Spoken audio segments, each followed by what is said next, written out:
정말 진짜 오늘만 같으면 아무거나 사도 다 부자가 될 것 같은 그런 환상적인 K 증시 하루를 보냈습니다. 그러나 이렇게 장밋빛으로 시장이 물들 때 우리는 바로 가방을 싸야 됩니다. 왜? 지금은 연준 긴축 사이클이 진행 중이고 여기는 K 증시이기 때문입니다. 오늘은 제레미 그랜섬이라고 월가의 전설이라고 불리는, 아니 월가는 뭐 이렇게 전설이 많어. 여기 무슨 전설의 고향도 아니고. 하여튼 이 제레미 그랜섬이 올해 뉴욕 증시 20% 하방으로 열려 있다고. 그러니까 여기서 20% 하락을 하면은 S&P 500 지수가 3,200포인트까지 내려가는 것을 보게 될 것이라고 이렇게 주장했습니다. 그 이유로는 부동산 시장이 경착륙 우려가 있어가지고, 그러면 또 이제 지난 서브프라임 때처럼 실물 경제까지 타격을 받을 수 있다. 이렇게 월가의 전설 입에서 저주의 주문이 나왔구나라고 할 게 아니라, 지난 코로나 유동성 버블은 바로 이런 과정을 끝으로 마침내 베어마켓을 졸업하게 될 것이라고 분석했습니다. 그러니까 연준이 말하는 수요 파괴, 수요 한번 파괴돼가지고 시장 파괴되기 전에는 긴축 안 끝낸다, 이런 소리죠. 한번 처절하게 죽어야 다시 산다, 그런 얘기 많이 하잖아요. 그럼 S&P 500 지수 3,200포인트면은 우리 코스피 오늘 지수에다 대입했을 때 1,940포인트 나오는데, 하여튼 여기가 바닥이라는 소리예요. 아니 근데 요거 또 조금 불길한 게, 한미 동조화로 만약에 한국 경제에 똑같이 이런 부동산 경착륙이 일어난다, 그래서 유동성 버블의 끝이 부동산을 때린다, 그러면 진짜 우리는 코스피 1940에서도 못 막을 것 같은데. 하여튼 그러면서 제레미 그랜섬은 S&P 3200이 완전 바닥도 아니고 정말 최악의 시나리오, 그러니까 부동산 시장의 붕괴 그리고 투자자들의 신뢰까지 무너지는 그런 상황까지 가면은 S&P 500 지수는 2000포인트까지 내려갈 수 있다고. 요거 우리 코스피에 대입 안 하면 안 될까요? 지금 지수의 반토막이니까 1200포인트 나오는데, 이거는 뭐 우리도 우리지만 만약에 진짜 저렇게 되면은 바이든하고 제롬 파월은 제일 먼저 총 맞아가 죽으니까 이런 일은 절대 안 일어난다고 봐야죠. 하여튼 월가에서는 지난 주말만 해도 우리가 경기 침체를 피했다, 이렇게 환호가 나온 지 불과 지금 2박 3일 만에 다시 미국 부동산 경착륙에 대한 우려가 또 스물스물 기어 올라오는 중인데, 골드만삭스는 미국 전역의 주택 가격이 예상보다 더 떨어질 수 있고 일부 도시는 지난 2008년 서브프라임 사태 당시 수준의 집값 폭락을 겪을 수도 있다고 경고를 했습니다. 그 근거로 케이스실러 주택가격지수 전망치를 4.1% 하락에서 6.1% 하락으로 하향 수정했다고 밝혔습니다. 일단 지금 이런 상황을 FOMC 딱 일주일 앞둔 시점에서 저 월가가 또 헐리우드 액션으로 막 앓는 소리 하는구나, 혹은 자해 공갈격으로 연준 금리 인상 종료를 압박하는 이런 플레이로 볼 수도 있지만, 간밤에 S&P 글로벌 PMI 1월분이 나왔는데 이게 46.6이 나왔어요. 그래서 경기 확장이냐 위축 국면이냐 그 기준선인 50선을 지금 7개월째 밑돌고 있습니다. 물론 전달에 비해서는 1.6% 올랐지만 그냥 이번에 겨우 4개월 만에 첫 반등이 나왔을 뿐이고요. 일단 보통 경제 지표들은 다 전달 아니면 전전달 거를 후행적으로 보여주는데, 이거는 이제 우리가 현재 살고 있는 1월 결과라는 점에서 주목을 받은 거죠. 근데 이미 답정너로 이번 FOMC에서 금리 0.25% 추가 인상하는 거는 무조건 지금 기정사실이고요. 과연 그럼 올해 첫 FOMC 성명서에서 올해 2023년 경제에 대해서 연준이 어떤 진단을 내놓을 것인가, 이게 중요하죠. 여기서 만약에 경기 침체의 그림자가 보인다, 그래서 금리 앞으로 한두 번만 올리고 그 다음에는 금리 동결하고 관망을 하겠다, 이렇게 나오면은 이게 또 역효과가 나와가지고 지금 경기 침체 안 온다고 한껏 들떠있는 그런 투심에 찬물을 끼얹는 꼴이 될 것이고, 그렇다고 기존 입장 그대로 고수하면서 경기 침체 절대 안 온다, 실업률 3%대에서 침체가 어떻게 오냐, 그 대신에 금리 인상 긴축은 계속된다, 이렇게 말하면 이것도 또 유동성 중독자들의 금단 현상을 자극할 게 뻔하죠. 다음, 요새 미국 주요 기업들 실적이 막 발표가 되고 있는데 이 중에서 우리가 제네럴 일렉트릭, 이거는 좀 꼭 봐야 될 이유가 있습니다. 일단 우리 뭐 삼성, LG, 뭐 SK 이런 대기업들이 다 이 GE를 모델로 해서 그룹을 꾸렸었고요. 대신 이 GE하고 국내 재벌들하고 다른 점이 있다면은, GE는 사업 분할은 뭐 여러 번 했지만 단 한 번도 물적 분할이든 인적 분할이든 하여튼 계열사 상장은 안 했고 그냥 상장사는 GE 하나만 유지하고 있습니다. 만약에 이 GE가 우리나라 기업이었으면 벌써 상장사 한 50개는 됐을 거예요. SK보다 많으면 많았지 절대 적지 않다고요. 거기다 SK는 계열사만 지금 120개인가? 하여튼 또 어제 마침 실적 발표 나온 존슨, 여기 이제 이번 실적 발표 예상치 넘어서는 실적 호조 기록을 했는데, 여기도 만약에 한국 기업이었으면 벌써 뭐 존슨즈 베이비, 존슨즈 컨택트 렌즈, 뭐 존슨즈 메디컬, 존슨즈 케미칼, 하여튼 이것도 한 10개는 충분히 물적 분할로 상장시켰겠죠. 아니, 아마 타이레놀, 리스테린 이것도 다 분할 상장했을 수도 있어요. 아, 그리고 참 그 에비앙, 그 생수 브랜드도 여기 존슨앤존슨 계열사잖아요.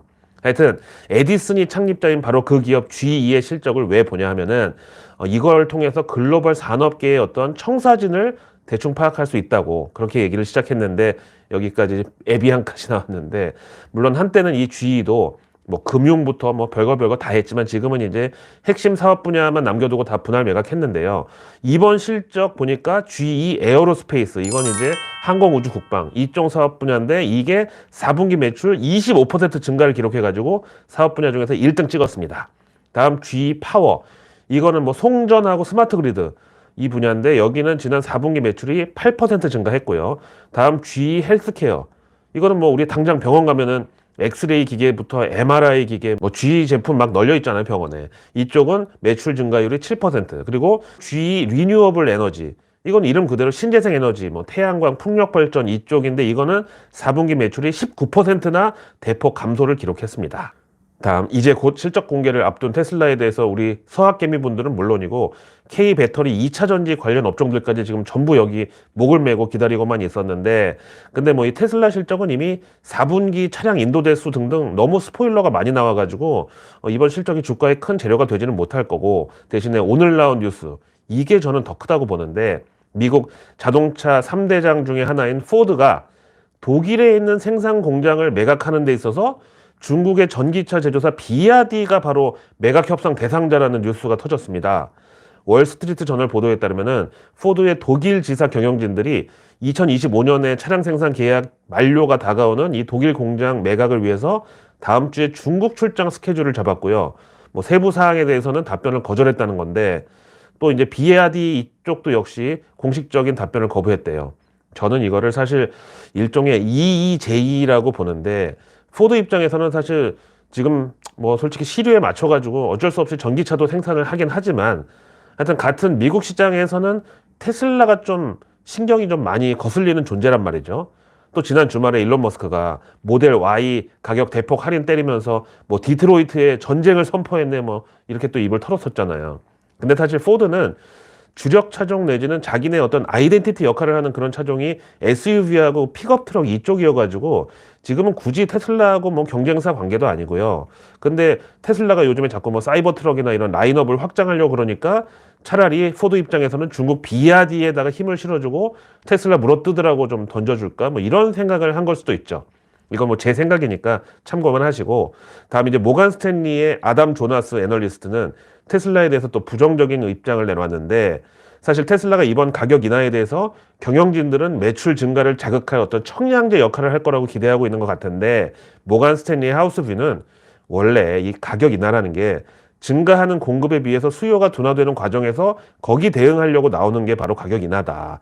그러면서 최근 테슬라 주가 반등이 뭐 세게 나오는 것 같지만, 중요한 거는 수익이 바닥을 쳤다는 확신이 있어야만 이런 반등이 지속될 수 있다고 보고, 이번 이제 4분기 실적보다는 3월 1일에 예정되어 있는 인베스터 데이, 이게 향후 주가의 방향성에 더 중요할 것 같다, 이렇게 언급했습니다.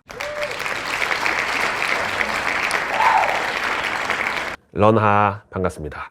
오늘 뭐 거의 전 업종 다 상승 마감이지만, 어제 내일 뉴스 미리 보기에서 얘기했던 AI 인공지능 챗봇 소프트웨어 이쪽하고 우리 UAE 아랍에미리츠 프로젝트 최대 수혜 업종 원전이랑, 하여튼 오늘은 기관들은 그냥 아주 편식 없이 포식을 했고, 외국인들은 약간 조금 편식을 하긴 했습니다. 뭐 그 원인을 굳이 따지자면은 중국이 춘절 연휴로 이번 주 내내 홍콩까지 다 휴장이잖아요. 그래서 우리 K증시도 그동안 짜장면 냄새가 좀 덜 밴 그런 종목들의 외국인들이 몰렸다. 아, 거기다가 우리 한반도의 K반도체 반도 대표 삼성전자, SK하이닉스도 오늘 급등했는데, 이거는 이제 지난 설 연휴 동안 필라델피아 반도체 지수가 한 5% 급등했는데, 이거에 딱 50%, 그러니까 절반만 우리 반도체주에 반영하게 될 거라고 어제 내일 뉴스 미리 보기에서 얘기했고, 거기다가 오늘 새벽에 실적 공개한 미국 반도체 제조사 겸, 여기도 이제 필라델피아 반도체 지수 구성 종목인데 텍사스 인스트루먼츠, 여기 또 오늘 실적 호조를 기록한 바람에 오늘 외국인들은 정말 반도체는 한 발 앞서서 봄이 오는 건가 이런 희망을 갖고 우리 K 반도체주들에 달려들었습니다. 근데 여기에 대해서 골드만삭스는 뉴욕 증시, 뭐 홍콩, 대만 그리고 우리 K 증시까지 최근 IT 섹터에 지난 2022년 6월 그 썸머랠리 당시 이후 가장 큰 규모의 쇼 커버링이 진행되고 있다고. 그러니까 이게 이제 공매도 포지션 청산하면서 환매수로 인해서 매수 우위가 찍히고 일시적으로 주가가 반등하는 그런 현상이라고 경계를 주문하는 거죠. 그래서 지금 IT주들의 기관들 대량 매수세에 찍히는 게 앞으로 오를 거 기대하고 지금 들어가는 오픈 포지션이 아니라 이미 하방으로 쇼 때렸던 거 이번에 수익 실현하면서 환매수하는 클로징 포지션으로 본다 이거죠. 하여튼 근데 여기서 추가로 더 하방에 먹을 게 있으면 굳이 지금 쇼커버로 공매도 청산을 할까요? 그래서 저는 환매수든 뭐 환각 매수든 뭐든 하여튼 매수는 매수라고 봐야 된다는 입장입니다. 자, 오늘의 외국계 리포트는 거의 뷔페식으로 준비를 했는데요.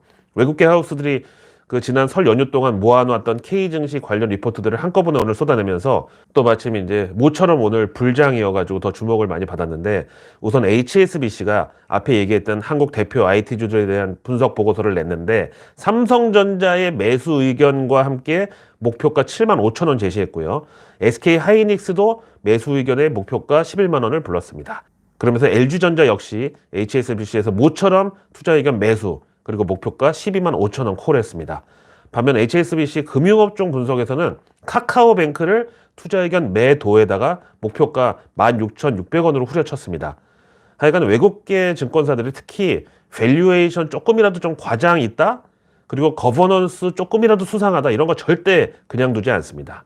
골드만삭스는 오늘 카카오페이에 대해서 투자 의견 역시 매도에다가 목표가 기존 4만 5천 원을 오늘 4만 원으로 또 깎아버렸습니다. 다음 JP모가는 현대차에 대해서 오버웨이트, 우리말로 비중 확대 의견의 목표가 26만 원. 야, 이거 진짜 세게 불렀네요. 다음 기아 역시 오버웨이트의 목표가 11만 원 제시했습니다. 다음 노무라는 삼성 SDI 투자 의견 매수를 유지하고 목표가는 기존 80만 원을 오늘 83만 원으로 올렸고요. NC소프트에 대해서는 투자 의견을 중립에서 매도로 깎아버렸고 목표가는 39만 원을 그대로 유지했습니다. 다음 저의 친정 시티그룹 리서치는 롯데쇼핑 투자 의견을 기존 중립에서 오늘 매도로 강등하고 목표가는 기존 9만 3천 원이었던 걸 오늘 7만 9천 원으로 완전히 후드려 패버렸네요.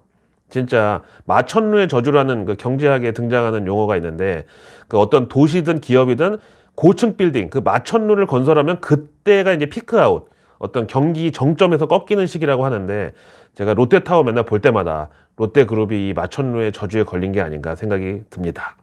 이어서 중국 리오프닝 관련해서 골드만삭스가 이제 K카지노에 대해서 기존 매도 의견을 그대로 유지하면서 대신 목표가만 살짝 올려줬는데 파라다이스 목표가 기존 16,100원에서 오늘 16,300원으로 200원 올렸고 GKL은 기존 15,800원 목표가를 오늘 16,000원으로 역시 200원 올려줬습니다. 대신 투자 의견 둘 다 매도고요. 아, 이런 거 보면 우리가 왕서방한테 좀 너무 서운하게 했나 이런 생각이 드는 와중에 아까 블룸버그 뉴스를 보니까 현재 중국의 잉여 저축액이 우리 돈으로 한 900조 원이 된다 그러네요.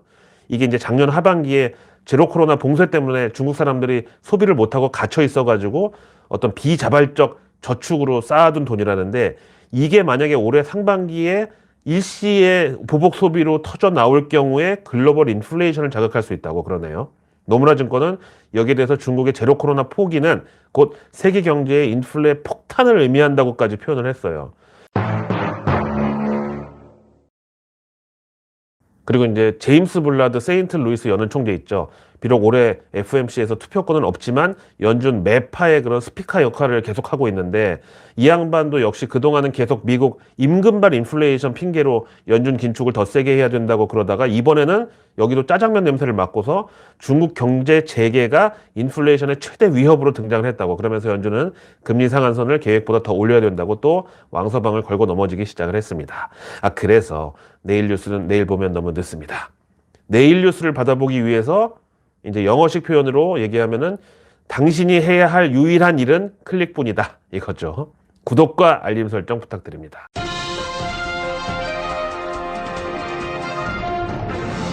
자, 내일은 1월 26일 벌써 목요일인데요. 먼저 정부 일정은 국가데이터정책위원회가 전 부처 합동으로 개최됩니다.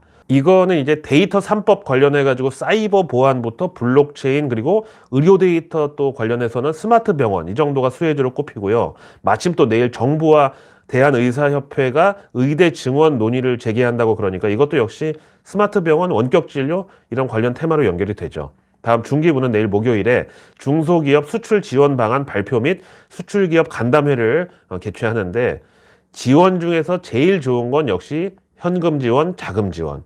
그래서 이제 보증보험이랑 또 창투사 이런 데 통해서 정부가 지원 나가는 걸로 보고 다음 내일 농식품부는 K푸드 수출 확대 추진본부 출범식 이걸 가집니다.